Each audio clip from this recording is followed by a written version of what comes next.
지난주에 저 뒤에서 미사를 할 때는 사람들이 꽤 많았었는데 제가 그때 이게 난시였나 봐요. 여러 사람이 보이는 거예요.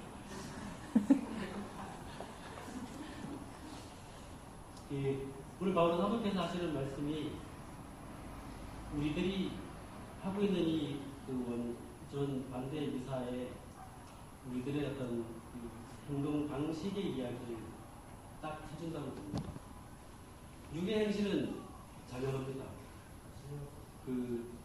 바울 사도는 영과 육을 구분해서 생각하는 분이었지만 육의 행실은 자명합니다. 이러면서 나오는 게 불륜, 이거는 좀 그렇지만 더러움, 방탕, 우상숭배, 마술, 적개심, 분쟁, 시기, 격분, 이기심, 분열, 분파, 질투, 만취, 흥청되는 술판 등등. 원전을 짓겠다고 덤비는 사람들도 이런 태단이 있지만, 원전을 반대하겠다는 사람들도 역시 이런 태단이 있죠.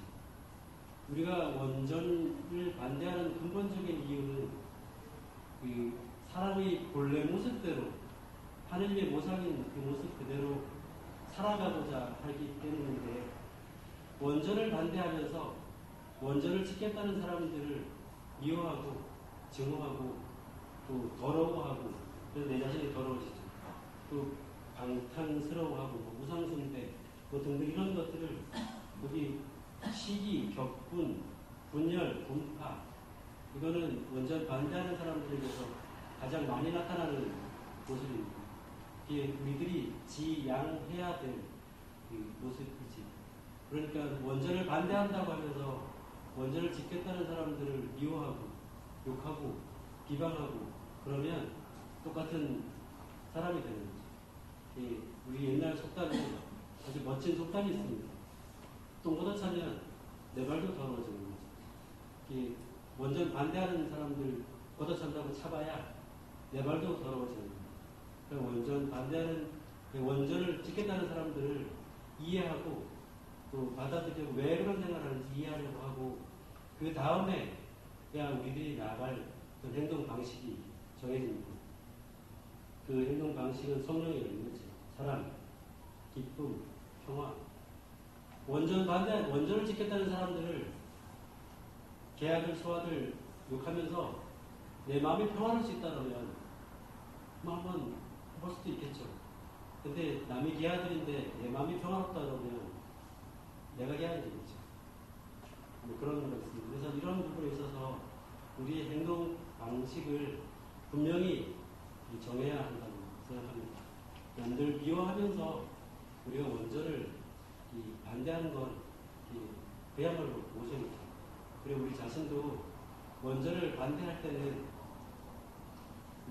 어떤 행동이 있어야 한다고 생각을 한다면 그 성령의 열매를 비춰 보아서 얘기할 수 있는 게 한등 더 끄기, 전기 들쓰기 이런 거 있잖아요. 그렇다고 커피 끓여 먹는데 밖에서 장작패다가 볼 때가 있고 끓여 먹자 이런 얘기는 아니지만, 그래도 하여간 어떻게든 전기를 들쓰는 방향으로 우리가 이렇게 고민을 하고 줄여나가면 아무래도 나라에서 전기가 모자라니까 원자력 발전소 짓겠다 소리는 최소한 안 하겠죠. 이런 성령의 열매로 빚어진 어떤 행동에 대해서 우리가 더 많은 고민을 할 필요가 있습니다. 그리고 또 하나, 이제 우리가 원전 반대 운동을 한 데 있어서 진짜 많이 생각을 해봐야 되는 부분이 있습니다. 천주교는, 그리스도교는 경전의 종교라고 하죠. 전 세계적으로 경전의 종교는 많습니다. 불교도 그렇고, 이슬람교도 그렇고, 유교도 그렇지. 좀 잘난 척을 하자면 대학의 첩부가 천명 지위성, 하늘의 명을 일컬어서 성이라고 한다. 근데 이거 하나 놓고서는 온갖 사람들이 다 풀이를 물들어 막 여러 가지 했어요. 그 뜻이 얼마나 깊은지 뭐 주자가 풀이한 그 성이라는 것에 대한 설명이 가장 옳다. 뭐 이렇게 얘기를 하기도 하고 또 뭐 그것에 대한 반발로 뭐 그 왕양명이라는 사람이 또 성에 대해서는 주자가 얘기한 거 말고 따로 있다. 뭐 이런 식으로 얘기를 하는데 뭐 등등 일단 경전 하나를 놓고 수많은 풀이들이 있어요. 그 천주교에서도 성경을 놓고 엄청난 풀이가 이렇게 이어지는데 참 불행하죠. 그 유교 경전은 사서 3경으로 요약이 돼서 그것만 이렇게 파면 되는데 이 유교 경전은 앞뒤가 안 맞는 말이 별로 없어요. 앞뒤가 안 맞는 말이 별로 없는데 천주교 성경은 앞에 하나는 이랬다가 뒤에 가서는 저랬다 이런 게 되게 많아요. 분명히 성경이 어디 구절에서는 술 먹지 말라고 분명히 바울은 하도 경고하거든요. 근데 시편에서 보면 하나님께서 사람들에게 포도주를 주셔갖고 흥청흥청스럽게 나타나고 되게 감사하다고 이런 그절편으로 먹으라 소리인지 말라 소리인지 뭐 등등 이런 것들이 되게 많이 나오죠. 그렇지만 앞뒤가 안 맞는 줄 알면서도 우리는 그 성경을 가지고 인생사실을 풀이하고 또 우리 인생을 엮어나가고 그렇게 하죠. 이 성경을 이런 의미에서 텍스트라고 또는 뭐 원전 뭐 이렇게 얘기할 수도 있는데 이 텍스트를 놓고 이제 우리가 해석을 하고 그걸 갖고 살아가고 그러죠. 그래서 이 텍스트를 해석하는 연습을 우리는 끊임없이 합니다. 그러니까 이를테면 우리가 천주교를 다닌다는 얘기는 말하자면 경전의 종교인 천주교를 다닌다는 얘기는 우리가 가지고 있는 그 텍스트를 어떻게 내 삶에서 계속 되짚어보면서 해석하느냐 이제 그것이 신앙생활이라고 할 수가 있는 겁니다. 그러니까 성경 읽기를 계속하면서 그것을 내 삶하고 자꾸 되짚어보는 것 이게 아주 우리 신앙생활에서 가장 기본이 되어야 하는 중요한 거죠. 그런데 이 대목에서 이제 우리가 정말로 생각해야 될 부분이 있습니다. 이제 이 텍스트를 가지고 신앙생활을 하면서 이 텍스트를 해석하는 연습을 우리가 미사 시간을 통해서 계속 해오고 있죠. 계속 해오고 있으면 이제는 그것을 우리가 실생활에서 써먹어야 됩니다. 이 실생활에서 써먹는데 이제 우리 원전 반대운동에 있어서 우리에게 아주 중요한 텍스트 하나가 주어졌어요.